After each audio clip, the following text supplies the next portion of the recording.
Bradfield. We made it. We did something that no other class before us has done.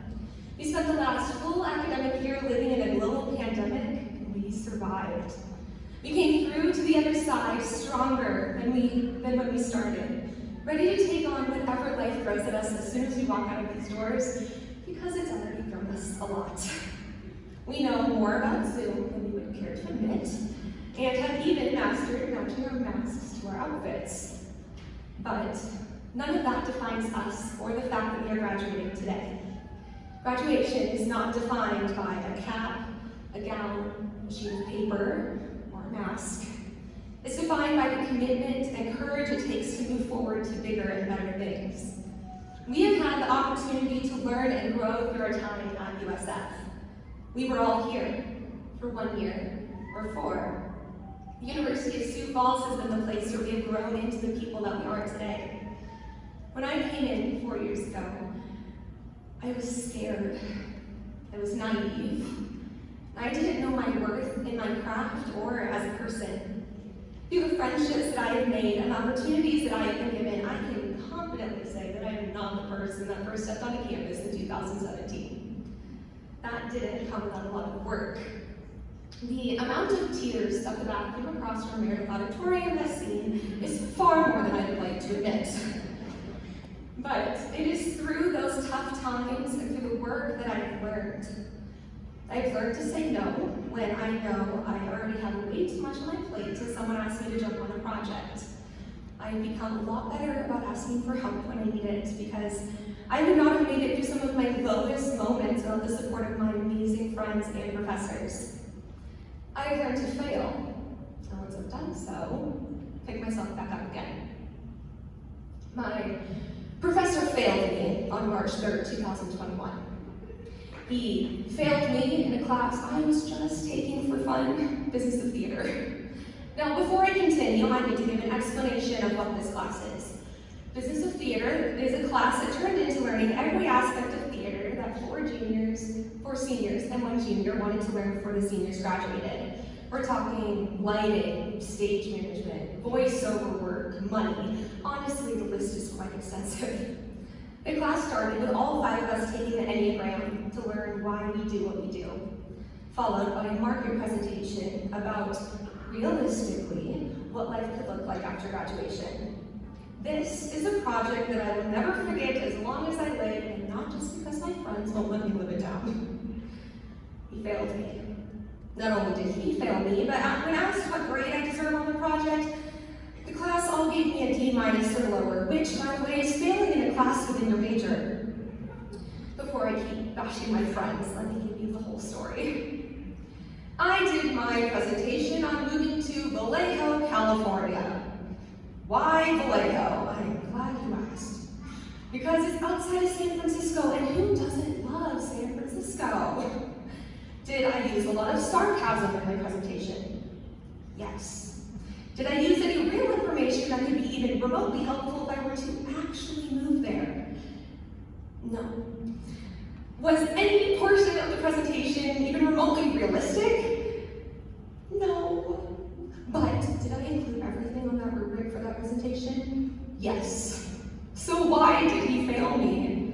I asked myself that until May 6th when I had to give my redo presentation. That's right, he made me redo it. In fact, he turned a sheet of paper that he gave me an F on into a voucher to redo it. I still have it to this day. At first, I saw a bit of humor in it, but as I was creating my second presentation, I didn't see that anymore.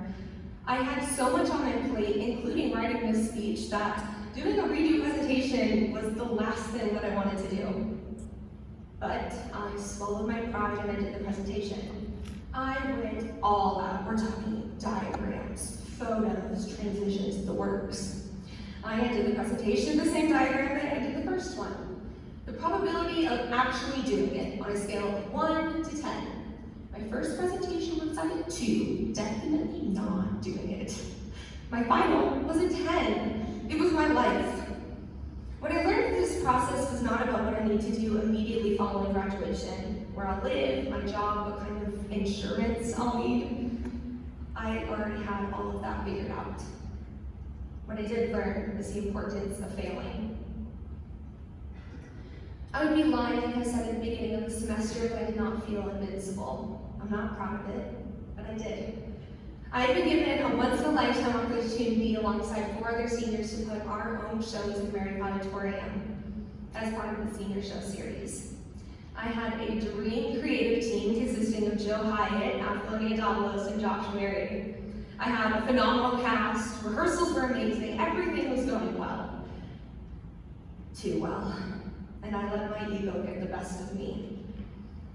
Then he failed me. I tried to laugh it off at first, but deep down it honestly hurt. It was a stupid, pretty much meaningless project in the grand scheme of things, but it ate away at me. A month or so later, during the show week of my show, we had a really bad rehearsal, an absolute train wreck. And those moments following rehearsal, all I could think back to was the feeling of getting that F and never wanting that feeling again, yet here it was. My show ended up being successful, thank goodness. Then came May 6th, when I begrudgingly gave my redo presentation. This time, though, things were different.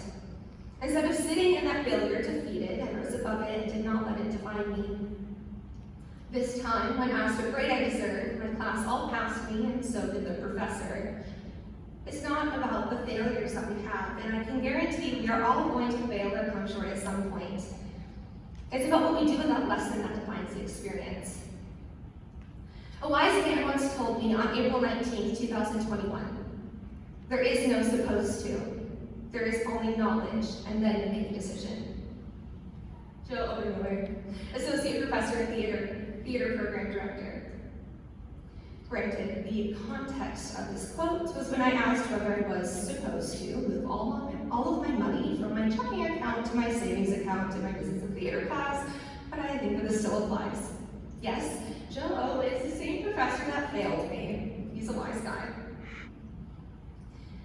There is this expectation that we are supposed to have life figured out.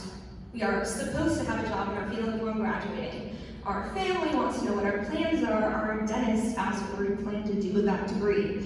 My degree's in communication studies and theater, so I'm sure that you can all guess how many times I have gotten that question. The list goes on and on. There is no supposed to. There's only knowledge, and then you make a decision. We have gained the knowledge we need to make decisions through our time and experiences at the University of Sioux Falls. Now it's time that we make that decision.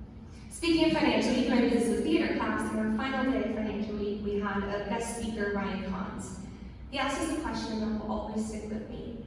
He asked us, how are you going to spend your dash? Maybe wondering what that means. Well, we have the number before the dash filled in, it's our birthday. Then there's a dash, and then there's our death date. That dash is our life and how we choose to spend it. We can spend it running away from God or chasing the next thing that we believe we are supposed to do, or we can lean in and trust God. We can take the knowledge that we have and make a decision and accomplish our biggest dreams. So, fellow graduates, the question that I will leave you with is, how are you going to spend your dash? So with that, I am Brenda Wipf, and I am checking out with gratitude for the last 4 years of amazing friendships, connections, and memories. The impact that USF has had on my life is immeasurable. Those who stood beside my side have seen me at my lowest of lows and pulled me out, reminding me of my worth, and you were there for me. You have mourned with me, celebrated with me, and become my family. I'm checking out with hope for the future, whatever that might hold. Hope that we will all be okay. I'm also checking out with peace, a peace that only God can give. Finally, I'm checking out with love. Love for every person in this space. Love for myself, my family, my friends, and the cat that just fell off. And with that, I'm out.